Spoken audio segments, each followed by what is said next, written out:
all rise.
In the name of the Father, and of the Son, and of the Holy Spirit, the Lord be with you. And with your spirit. Brothers and sisters, let us acknowledge our sins and so prepare ourselves to celebrate the sacred mysteries. All together, I confess to Almighty God and to you, my brothers and sisters, that I have greatly sinned in my thoughts and in my words, in what I have done and in what I have failed to do. Through my fault, through my most grievous fault.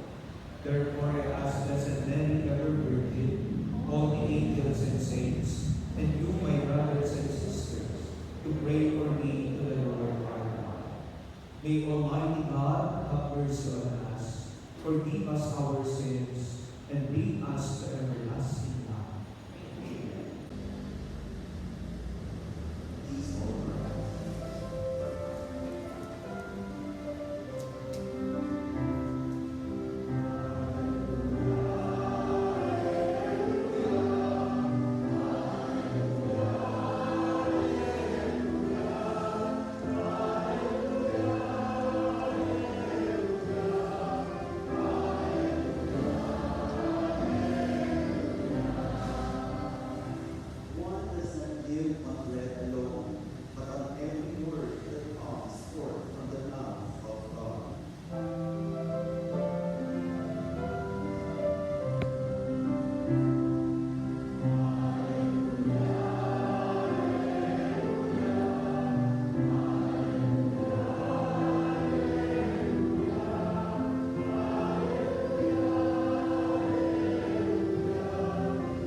The Lord be with you. And with your spirit. A reading from the Holy Gospel according to Matthew.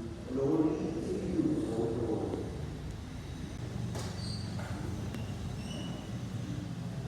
Tayo po ngayon ay nasa ika-18 linggo sa karaniwang panahon. Magandang umaga sa inyong lahat. Morning, Father. Pakibati ang inyong katabi ng magandang umaga.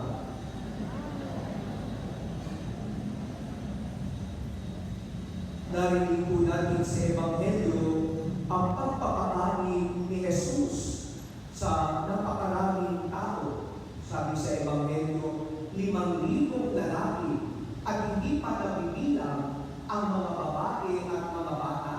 Silang lahat ay napakain ni Jesus. At hindi lang basta pagpapakain, they were satisfied na busog ang lahat ng pinakain ni Jesus. Sa pamamagitan lamang ng 5 tinapay at 2 isda. May 5 na. Pero sa hinilay natin sa Ebanghelyo sa araw na ito ay tingnan natin yung sitwasyon sa Ebanghelyo, yung tagpo sa Ebanghelyo, yung mga alagad. Sabi sa Ebanghelyo, ay lumapit ang mga alagad ni Jesus upang sabihin sa kanya na kailangan mong papuntahin sa mga nayon ang mga taong sumunod sa atin. Napakarami nila na tayo ay nasa ilang na lugar at walang mabibilhan ng pagkain dito. Kaya pauwiin mo sila, papuntahin sa mga nayon upang doon makabili sila ng kanilang makakain. Kailangan mo lang gawin ito dahil palubog na ang araw. Alam niyo po mga minamahal na mga kapatid, kapag tinignan natin yung itos na yun ng mga alagad, masasabi natin na concerned sila dun sa mga tao. Kasi palubog na nga ang araw at alam nila yung sitwasyon nila sa mga sandaling iyon, kaya lumapit na sila kay Jesus. Upang anong solusyon nila? Papuntahin sa mga nayon ng mga tao, pauwiin upang doon sila makabili ng kanilang makakain. Ang nais nilang gawin ni Jesus, i-announce sa mga tao, uwi na kayo, ang dami na ng makakain dito.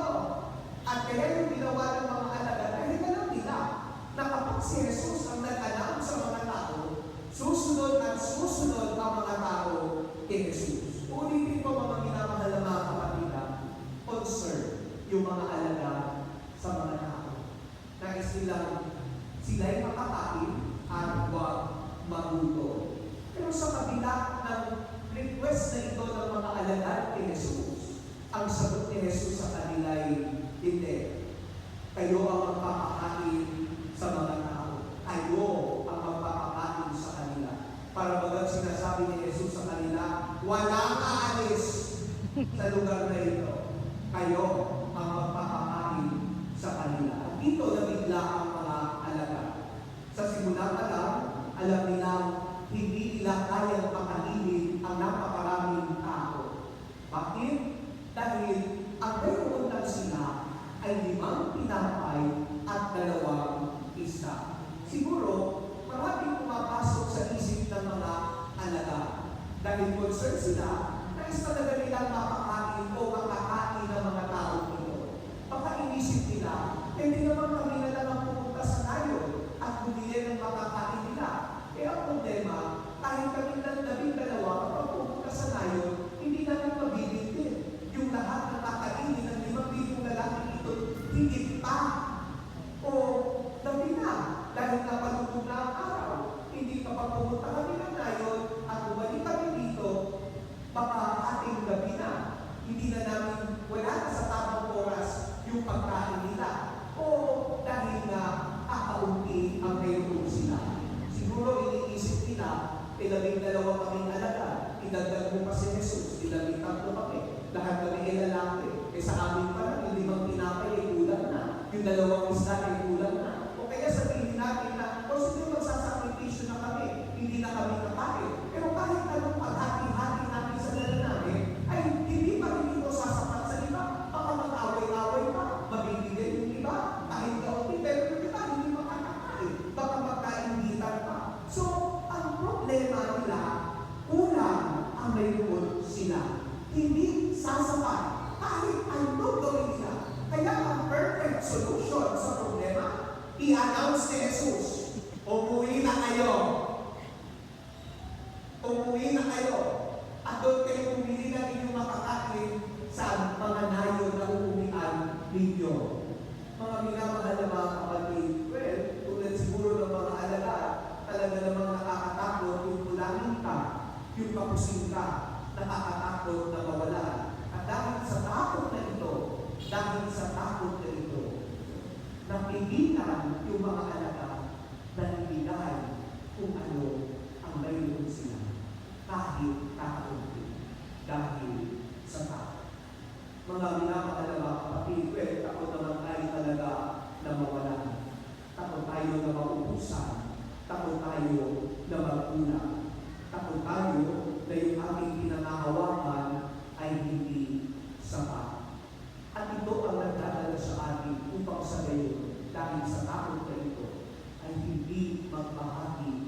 na yung kakaunti na mayroon ka, hindi mo kailangan itatabi mo agad.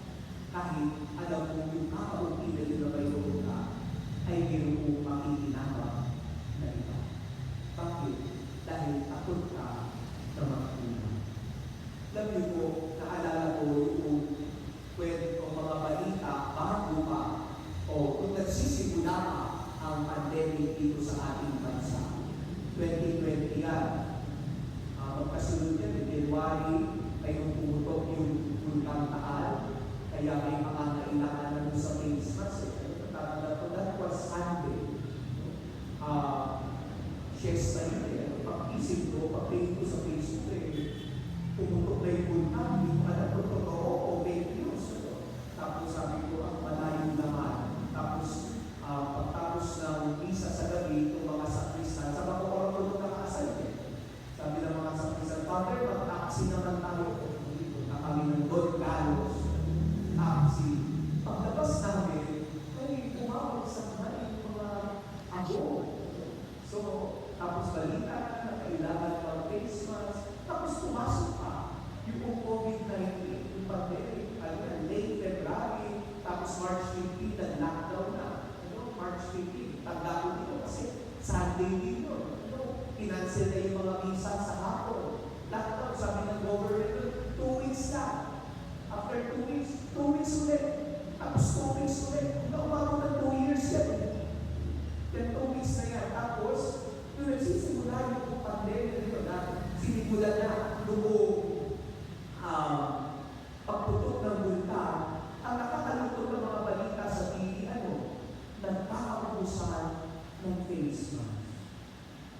Nagkakaubusan ng alcohol. Walang mabiling mga disinfectant. Ano ang dahilan? Kulang pa sa supply? Hindi.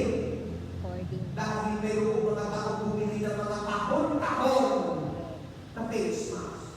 May mga tao bumili ng mga galon-galon na face mask. Kaya, naubusan. Bakit? Takot na magkulang. Takot na hindi sumama. Ang isang Kristiyano ay hindi sanhi ng kawalan sana ng iba. Ang isang Kristiyano ay dapat maging sanhi upang magkaroon ang iba. Tayo maging daluyan ng biyaya ng Diyos. Tayo dapat ang nagiging dahilan upang magkaroon ng iba. Remember the words of Jesus in the gospel today. Nang sinabi natin mga alagad, pauwiin mo na sila, wala kung mayroon tayo. Pero ano ang sabi ni Jesus? Sa sitwasyon na kulang ang mayroon sila, sabi niya sa mga alagad, kayo ang magpapakain sa kanila. Kayo ang magbibigay sa kanila ng makakain. Alam niyo, may mga panahon tayong lahat ay nahihirapan. Pare-pareho kulang, pare-pareho hindi sapat. Pero ito ang nagiging tukso sa atin na yung takot ay maging dahilan upang hindi natin isipin ang kapakanan ng ating takot. Sasabihin natin, kulang din naman ako Hayaan ko na sila. Hindi rin naman sapat sa ako Bahala na sila. Sabi sa unang pagbasa, mula sa aklat ni Propeta Isaías, bakit ginugulong sa lapid sa mga bagay na hindi nakapubuso? Bakit ginuubos ang pera sa mga bagay na walang halaga? Walang halaga ang mayroon ka kung nasa salila. Walang halaga yung mayroon ka kahit kapaugian kung hindi mo kayang ibahagi sa iba. Dahil walang halaga ang pagiging makasarili. Tayo pong mga Pilipino, meron tayong magandang ugali. Halimbawa, kapag nakain kayo sa isang kapagkainan, hindi po pwede kapag nakakain na rin doon sa lamesa ninyo, yung inyong kakainin, nandun na yung menudo, nandun na yung kanin, yung news, nandiyan na lahat. O kaya sa restaurant, kapag ganyan naman, pag-order kayo, inihahain na sa mesa yung inyong kakainin. Diba? Kung mapapansin ninyo, siguro kahit sa tahanan, sa pamilya, o kayo nasa labas sa restaurant, tayo mga Pilipino, kapag patapos ng kumain ang lahat at nakahain yung pagkain yan, lagi natitira isang ulam sa piraso o kakaunti. Kumakain kayo lahat, matatapos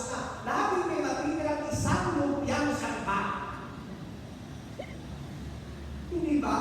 Laging may matitirang kakaunting menudo. Laging may matitirang umileche na naman. Laging may matitirang kapirangkot ng prasong leche na. Napakagandang pag-uugali natin. Bakit? Bakit may natira? Kasi yung mga kumakain, kinuha na nila yung dapat ay sa kanila. Yung mga kumakain, iniisip, hindi dapat yung sarili nila, kundi iniisip nila na baka meron pang hindi nakakakain kung putahin na yun. Bakit namin natin yung isang lumpia Shanghai? Kahit gusto-gusto mo nang tininurin yung lumpia Shanghai, iniisip mo, kapag tininur ko to, pakalawa ko na to, baka meron pang hindi kumukuha ng lumpia Shanghai. Kasi, bakit nagiging sensitive ka doon sa mga kailangan ng iba? Baka meron pang hindi nakakakain ng lumpia Shanghai, pakalawa ko na to, kahit gusto mo na. Pero hindi mo kukunin. Pero sa huli, sasabihin, nakakain na ba lahat? Bakit talaga yun? Pero, pinatira. Mga bilangan na mga kapatid, when we think not only of ourselves, but also of the good of others, then that is love. And when love grows within a family, a community, or the church, hindi magkukuha. Hindi din sakto. Lagi so. Tulad na nangyari sa Ebanghelyo sa araw. Sa simula, una. Pero nung matapos yung pagpapakain, sabi mo, inipon ng mga alagad yung dumabis at nakapuno pa sila ng 12 bakol ng pinaghati-hati pinaka. Then we turn our gaze to Jesus. The miracle happened because of Jesus. He fixed our eyes on the cross. The perfect example of self-giving love. There, Jesus gave everything. Lahat. Kahit ang kanyang buhay. Walang natin upang tayo pagkaroon ng buhay. Kay Jesus, yung ulang sumusobra ka. Yung kakaunti, dumatang. Kaya, remember this.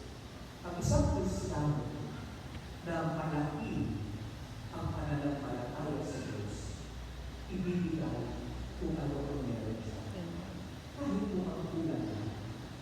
At dahil malaki ang pananampalataya niya sa Diyos, alam niya at hindi siya matatakot na ibigay ito.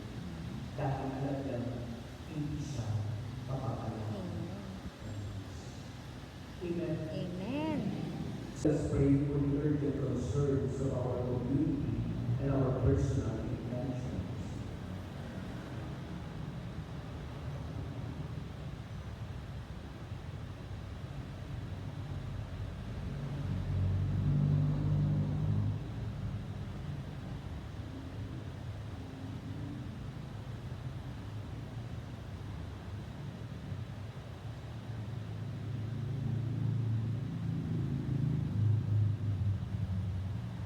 Almighty Father, bless your people and do not then be separated from your love. We ask this through Christ our Lord. Amen. The presentation of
company with constant protection, Lord, those who renew with these heavenly gifts, and in your ever-failing care for them, make them worthy of eternal redemption.